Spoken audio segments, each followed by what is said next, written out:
Hello friends, good morning and welcome to my channel. देखते हैं क्या सेंटीमेंट्स, किस तरह से आज की ट्रेडिंग फाइनली रहने वाली है। कल हमने काफ़ी एक रेंज बोर्ड पहले देखा, उसके बाद में एक नीचे आया, सपोर्ट लिया और फिर फर्दर अभी अच्छे लेवल पे जाके क्लोज किया है। तो देखते हैं क्या आज ऊपर जाने वाला है या फिर दोबारा उसी रेंज में आगे क्लोज करने वाला है। दोनों कंडीशन हम देखेंगे, लेकिन उससे पहले आप नए हैं जरूर लाइक और सब्सक्राइब करें, बेल आइकन दबाना मत भूलिए। आपको ये ध्यान रखना है कि आप इन्वेस्टर है, ट्रेडर है, वो आपको पहले मार्कआउट कर लेना पड़ेगा। आप किस लेवल की ट्रेडिंग कर रहे हैं, तभी आपको एक प्रॉफिट मिल सकता है, अदरवाइज हमेशा लॉस में बने रहेंगे। साथ में टेलीग्राम चैनल का लिंक डिस्क्रिप्शन बॉक्स में मिल जाता है, यहाँ से हम मुझसे जुड़ सकते हैं।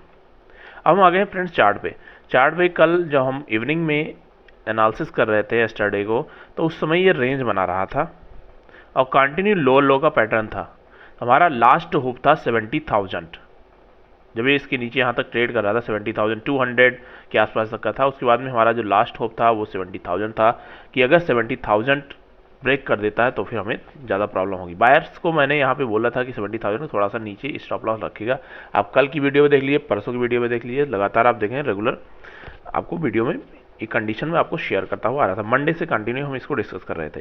लेकिन अगर आप नेगेटिव भी बने हुए थे यहाँ पे, तो आपका स्टॉप लॉस कहाँ था ये आपको देखना पड़ेगा, क्योंकि जब भी हम ट्रेडिंग करते हैं तो वहाँ पे हमारा दूसरा व्यू होता है। हम इन्वेस्टिंग करते हैं, हमारा दूसरा व्यू होता है। ट्रेडिंग में हमारा व्यू होता है मैक्सिमम 1 से 2 दिन का हम व्यू लेके चलते हैं, और इन्वेस्टिंग में हमारा बड़ा व्यू लेके चलते हैं जब हम किसी ट्रेंड को फाइंड आउट करने की कोशिश करते हैं। तो उस तरह से आपको देखना पड़ेगा, सीखना पड़ेगा, तभी आप यहाँ पे थोड़ा अच्छी लर्निंग कर सकते हैं। अब यहाँ पे हम देख रहे हैं कि जो कंटिन्यू लोअर लो का पैटर्न बना हुआ था, 5 से कंटिन्यू लो था, 5 के ऊपर जाके क्लोज किया है। तो हमारे लिए जो सपोर्ट हुआ करता था वो अभी भी अच्छा सपोर्ट 70,000 का है, क्योंकि अभी छोटे टाइम, इससे थोड़ा सा बड़े टाइम फ्रेम में थोड़ा छोटा करके आपको दिखाएंगे 4 आवर में, तो आपको और अच्छे से क्लियरिटी आएगी। यहाँ पे जो रेंज बनती हुई दिखाई पड़ रही है ऊपर की तरफ, अब मार्केट जो सपोर्ट लेने की कोशिश करेगा वो 71,200 का जो लेवल था, जो इसके लिए ऑलरेडी रेजिस्टेंस बना हुआ है, उसके बाद 71,487 या फिर 500 का लेवल, ये आपको ऊपर की तरफ रेंज देखने को मिलेंगे। लेकिन आज की थोड़ी चांसेस अभी जो बनते हुए दिखाए, ओपनिंग इसी रेंज में कहीं होगी, 70,900 800 से होता हुआ 71,200 300 इसके आसपास कहीं ओपनिंग होगी। उसके बाद में थोड़ा टाइम बिताता है, फिर आपको ऊपर की तरफ रेंज डिसाइड करना पड़ेगा। लेकिन जिन्होंने यहाँ बाइंग की अपॉर्चुनिटी बना रखी है उनके लिए स्टॉप लॉस अपना ट्रेल करते हुए चले, नहीं तो जितने आपने प्रॉफिट नहीं किया उससे ज़्यादा लॉस भी कर लेंगे।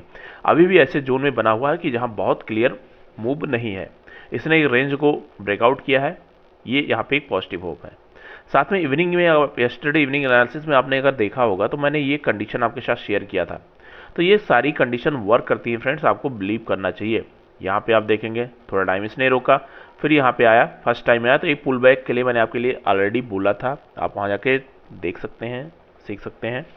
लेकिन श्योरिटी कभी नहीं होती है, इसी वजह से आपको स्टॉप लॉस लगाना पड़ता है। यहाँ हम बायर साइड के लिए जो बने हुए थे, यहाँ पे 71,000 से जब ये नीचे निकलता हुआ 70,000 के आसपास रेंज बना रहा था, तो यहाँ पे हम इसके आसपास कहीं सपोर्ट लगाने वाले थे कि थोड़ा सा इससे नीचे हम स्टॉप लॉस लगा लेते। 70,060 से ऊपर निकल गया और फाइनली इसने 71,060 के आसपास तक का हाई लगाया और एक रेंज में जाके क्लोजिंग फाइनली इसने किया है। अब यहाँ पे कंडीशन अगर बनती हुई दिखाई पड़ रही, तो ये सपोर्ट ऑलरेडी अब इसके लिए अच्छा सपोर्ट है, दोबारा से आज इसको ब्रेक नहीं करना चाहिए। और स्पेशली आपको ये भी ध्यान रखना है कि फ्राइडे है, तो आपको यहाँ पे ये भी कंडीशन ध्यान में रख के ही प्लानिंग करनी होगी। यहाँ भी एक अच्छा ब्रेकआउट टाइप का कैंडल बनाया है, लेकिन कंडीशन एक ही बनी हुई है कि इसको फॉलोअप आना चाहिए, तभी इसमें अच्छे मूव आपको देखने को मिलेंगे।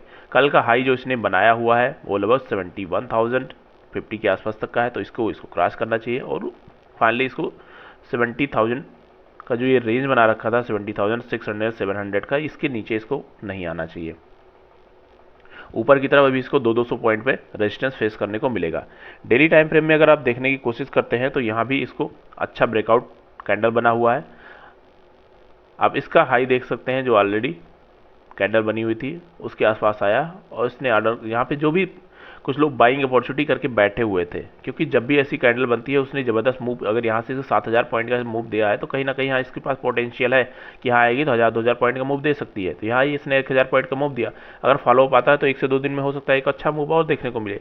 लेकिन ये श्योरिटी नहीं कि आपको सिंपल जाके बड़े अमाउंट से एंट्री कर जाना। आप रिस्क रिवार्ड को मैनेज करिए, 2 लॉट 4 लॉट से जो भी करते हैं, स्टॉप लॉस प्लान करके चलिए, स्टॉप लॉस कट करिए, दोबारा एंट्री करिए जब आपको मिलता है, तभी यहाँ पे एक प्रॉफिट में आ सकते हैं।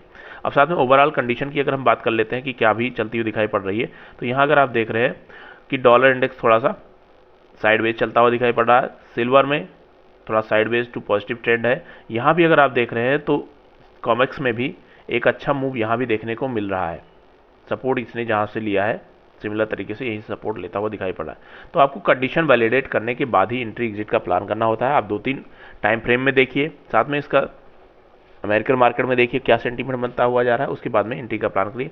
होपफुली आज हमें एक पॉजिटिव मूव देखने को मिल सकता है।